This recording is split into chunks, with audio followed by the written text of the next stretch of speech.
प्यारे देशवासियों, नमस्कार।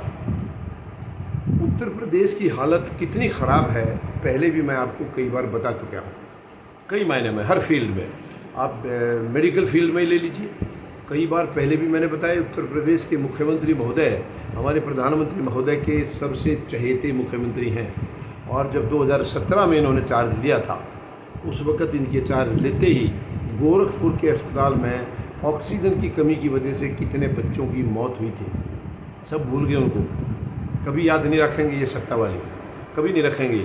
इसके बाद कई और भी चांस हुए हैं। एम्बुलेंस नहीं मिलती है, मैं ठेले में, किसी रेहड़ी में, इसमें पेशेंट को ले जाते, कई बार दिखाया गया है। अभी कल की घटना फिर है, यानी बलिया ज़िले में एक लोकल हॉस्पिटल में पेशेंट को लेके गए हैं अपनी रेहड़ी में लेटा करके। एम्बुलेंस नहीं मिली उनको, और वहाँ बताया कि ये प्रॉब्लम ज़्यादा है, लोकल डॉक्टर की बस की बात नहीं है, इनको बड़े हॉस्पिटल में लेके जाइए। बड़े हॉस्पिटल के लिए भी वहाँ से भी इनको एम्बुलेंस नहीं दी गई, और वो उसी ठेले में, जब काफ़ी दूर था, काफ़ी डिस्टेंस था, वहाँ उसी ठेले में लेके गए हैं।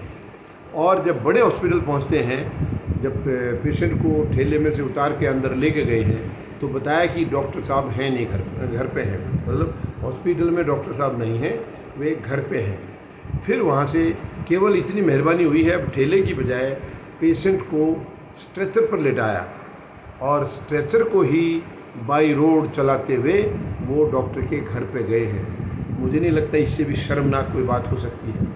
इलाज के लिए, पेशेंट के लिए ऐसी हालत।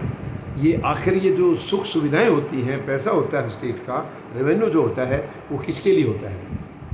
क्या वो इन राजनीतिज्ञों के लिए होता है कि लूटो खसोटो और अपने ऐश करो? क्या जनता के लिए नहीं होता? वो जनता के खून पसीने की कमाई का पैसा है, वो इन्हीं का हार्ड अर्न्ड मनी है, और इन्हीं के ऊपर खर्च नहीं किया जा रहा। कितनी शर्म की बात है। क्या प्रधानमंत्री महोदय पूछेंगे? क्या प्रधानमंत्री महोदय को नहीं पता लगा इसका? जब ये टेलीविज़न में, अखबारों में, सब जगह खबर आई है, तो ज़रूर प्रधानमंत्री महोदय को भी पता लगा होगा। जिनकी वो पीठ थपथपाते हैं 24 घंटे, क्या उनसे सवाल नहीं कर सकते हैं? हालांकि जिम्मेवारी तो प्रधानमंत्री महोदय जितनी निभा रहे, वो भी पूरा देश जानता है। देश के लिए, जनता के लिए इन्होंने क्या किया है, कुछ भी बताने के लिए इनके पास नहीं है। जिस दिन से आए हैं, उस दिन से लूट खसोट चल रही है। सब कुछ बेचा जा रहा है, बनाया कुछ नहीं जा रहा है, बेचा जा रहा है। ये बड़ी शर्म की बात है। लेकिन इन मुख्यमंत्री महोदय की दोबारा फिर इनको धांधली से फिर चुन करके बिठा दिया है। जनता ने नहीं चुना इनको, ईवीएम मशीन ने चुना है। मैं पहले भी बता चुका हूँ, ईवीएम मशीन ने चुना है। वरना मैं चैलेंज करता हूँ, आप बैलेट पेपर से चुनाव करा लीजिए, अगर ये दोबारा जीत जाए तो सवाल पैदा नहीं होता। और अब फिर देख लीजिए आप, ये हालत है अस्पतालों की। अस्पतालों में क्यों एम्बुलेंस नहीं है? इतना बड़ा राज्य है उत्तर प्रदेश, कहाँ गई इसकी रेवेन्यू, कहाँ गया पैसा? क्यों एम्बुलेंस नहीं है? कितनी ये शर्मनाक और डूब मरने वाली बात है। लेकिन ये किसी को परवाह नहीं है। राजनेताओं को इसकी कोई चिंता नहीं है। आए दिन कोई बकते रहो, बोलते रहो, चिल्लाते रहो, इनको सुनने की कोई ज़रूरत है ही नहीं, क्योंकि इनको जनता के वोट से कोई लेना देना है ही नहीं। सब कुछ इसी के ऊपर डिपेंड है। अगर जनता की वोट चाहिएगी तो ये पॉलिटिशियंस ज़रूर कुछ चिंता करेंगे।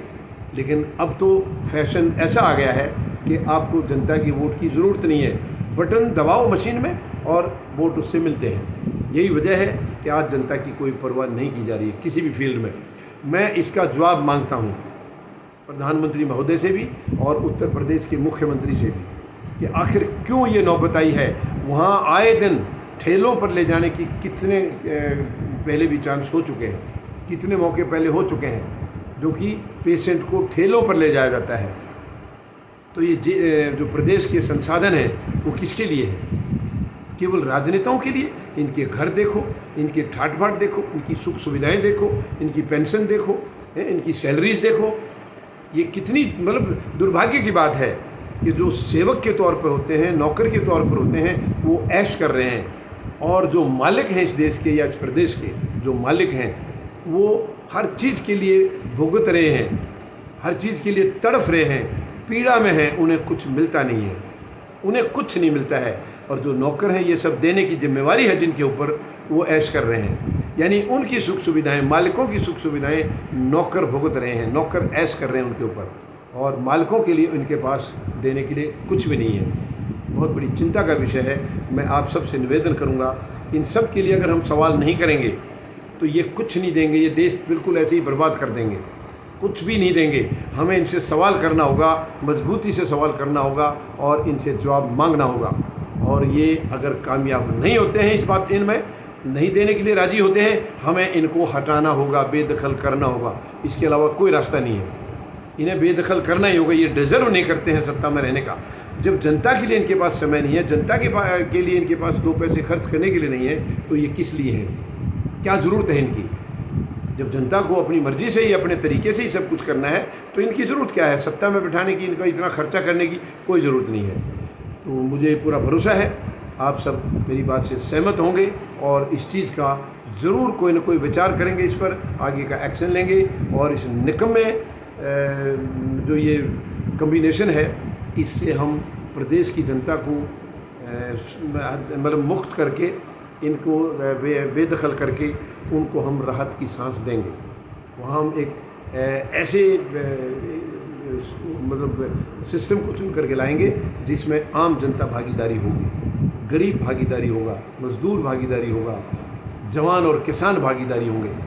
इस किस्म की हमें व्यवस्था लानी होगी। वर्तमान व्यवस्था बिल्कुल फेल है, हर तरीके से फेल है। ये जनता के हित में बिल्कुल नहीं है। धन्यवाद।